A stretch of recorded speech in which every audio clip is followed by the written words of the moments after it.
family. Welcome to SheBrews. This is the first episode of Morning Meds. This channel, it's so many different things that we can talk about, that we can laugh about, that we can cry about, that we will learn. I want you to stick with me, stay tuned, and let's talk, because we're going to tap into something today. Let's see what's brewing.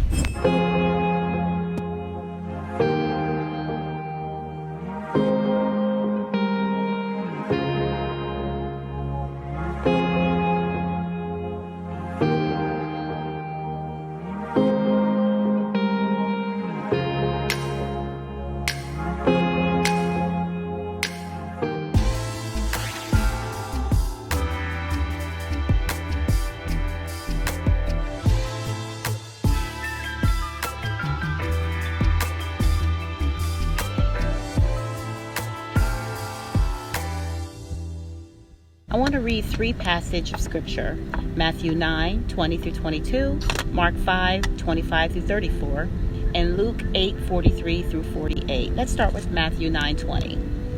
Okay, and of course, if you're familiar with this passage, it talks about the woman with the issue of blood. And it says, "And look, a woman suffering for 12 years from a flow of blood approached from behind and touched the fringe of his outer garment. For she kept saying to herself, 'If I only touch his outer garment, I will get well.' Yeshua turned around and, noticing her, said, 'Take courage, daughter. Your faith has made you well.' And from that hour, the woman was made well." Now, if you go to Mark and Luke, they have a different version of the story. Now, Mark, the 5th chapter and the 25th verse also tells the same story with a different interpretation. Starting at the 25th verse, it says, "Now there was a woman who had a flow of blood for 12 years. She had suffered much at the hands of many physicians and had spent all of her resources, and she was no better then, but had become worse.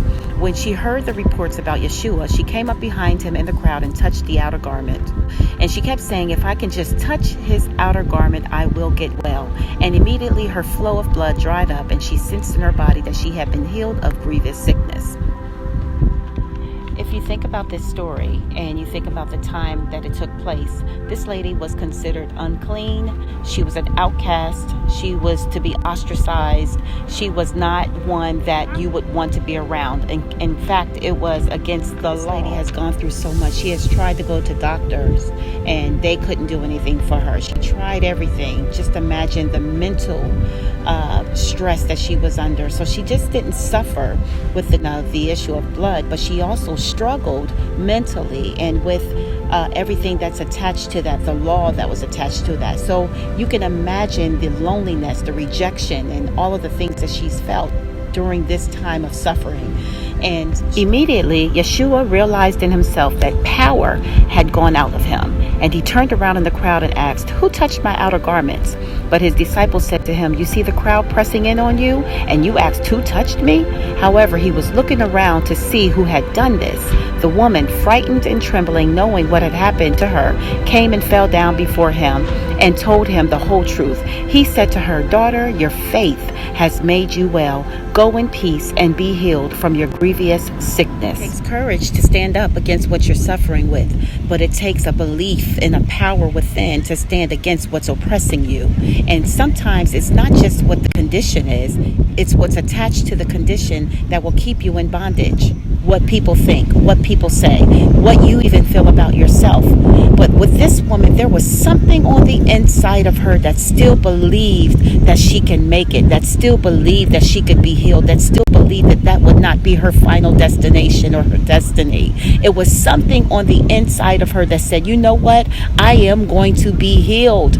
I am not going to stay here another year. I am not going to go through this again. I am not going to give in to the feelings and give in to the rejection, give in to my thoughts."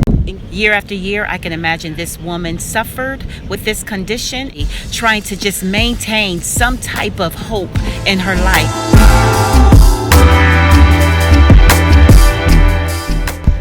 We're going to tap into our healing power.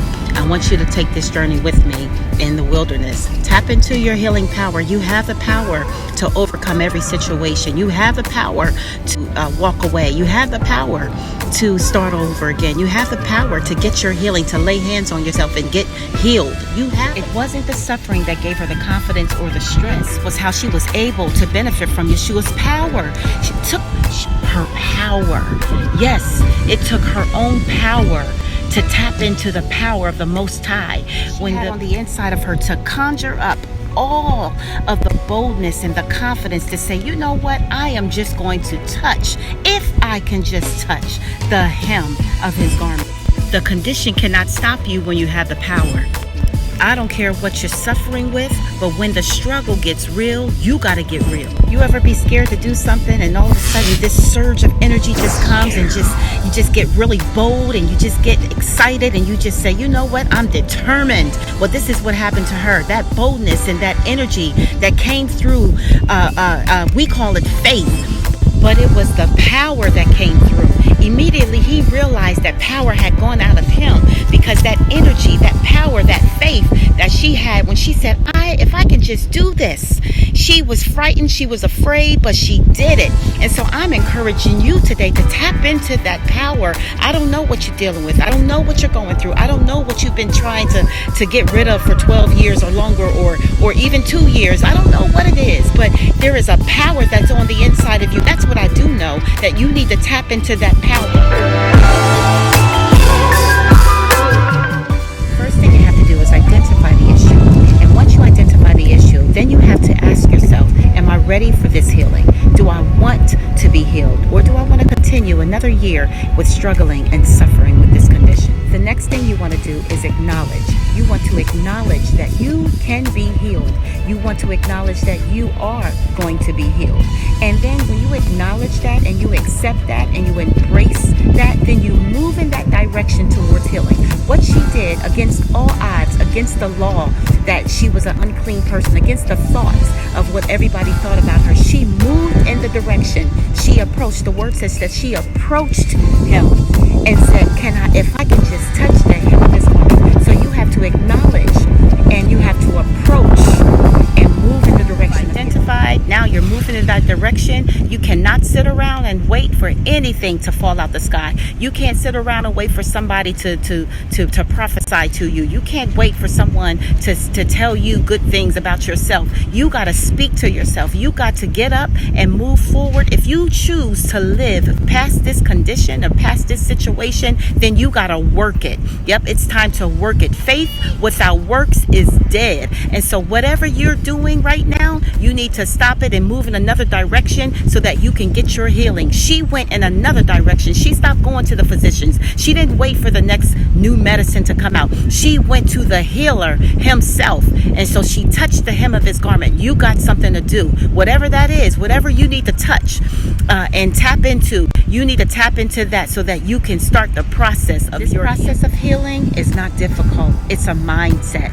It's a mindset. When you are truly determined that you are going to live your life to the fullest, what God has placed in you and what he has desired for you to be, and the abundance of love that he has for you and the mercy that he has shown you all of these years, you will do what's necessary to receive your healing. So I am encouraging you. If you truly want this, you come on the challenge of healing, of deliverance, of being made free. Let's study the word. Let's talk about it. Let's get involved in our own soul salvation. Come on, you got it. Hey, thank you for tuning in on today's broadcast. If you haven't already, subscribe, like, and share. Wanted to share this special announcement coming soon. My new book, Morning Meds for the Spirit and the Soul. Also, join us again next week as we continue on our discussion of truth, love, law, and order. You got to tune in to see what she's brewing on Coco Brews. See you soon.